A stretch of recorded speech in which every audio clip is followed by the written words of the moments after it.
కాంగ్రెస్ బీజేపీపై మాజీ మంత్రి కేటీఆర్ ఫైర్ అయ్యారు. రెండు పార్టీలతో తెలంగాణకు అన్యాయమే జరుగుతోందని కేటీఆర్ అన్నారు.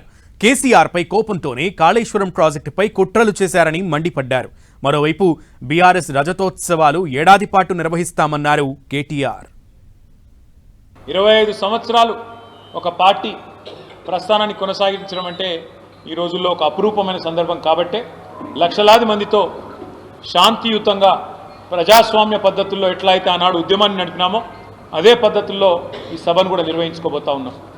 1250 ఎకరాల ప్రాంగణం మొత్తంగా, అంటే ట్రాఫిక్ కూడా అంతరాయం లేకుండా, పార్కింగ్ కూడా ఇబ్బంది లేకుండా, వచ్చేటోళ్లకు దూరం నుంచి నడిచే అవస్థ లేకుండా, ఆ సభ పక్కకే బహిరంగ సభ ప్రాంగణం పక్కకే మొత్తం పార్కింగ్ కూడా 3 భాగాలుగా దాదాపు 1000 ఎకరాల్లో పార్కింగ్ కూడా ఏర్పాటు చేస్తూ ఉన్నాం. సంవత్సరం పాటు రజతోత్సవ సంబరాలను నిర్వహించబోతా ఉన్నాం. ఒకటి మాత్రం పక్కా, రెండు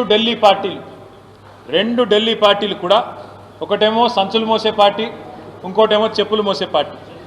ఢిల్లీ వాళ్ళ చెప్పులు మోసే పార్టీకి, ఢిల్లీకి సంచులు మోసే పార్టీలు రెండు ఉన్నాయి.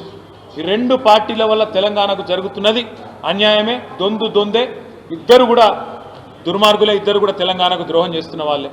ఇవాళ కేవలం కేసీఆర్ గారి మీద గుడ్డి కోపంతో, గుడ్డి వ్యతిరేకతతో, మేడిగడ్డేదో కొట్టుకపోయిందని చెప్పి ఎన్నికలకు ముందు చేసిన చిల్లర ప్రచారం ఏదైతే ఉన్నదో, ఒక్క బ్యారేజీలో 370 పిల్లర్లలో ఒక్క పిల్లర్కు పర్రెపడితే అయిపోయింది, కొట్టుకపోయింది, 1,00,000 కోట్లు పోయినాయి అని చెప్పి ఇద్దరు కలిసి, ఆయన దున్నపోతీనిందంటే ఈయన దుడ్డను కట్టేయమన్నట్టు పైకెళ్ళి NDSA రిపోర్ట్ అని చెప్పి ఒక ఆయన వచ్చి నీళ్ళల్లో దిగకుండా, కనీసం కిందికి పోయి చూడకుండా ఏదో జరిగిపోయిందని చెప్పి ఆగమేఘాల మీద 48 గంటల్లో రిపోర్ట్ ఇచ్చింది కేంద్ర ప్రభుత్వం.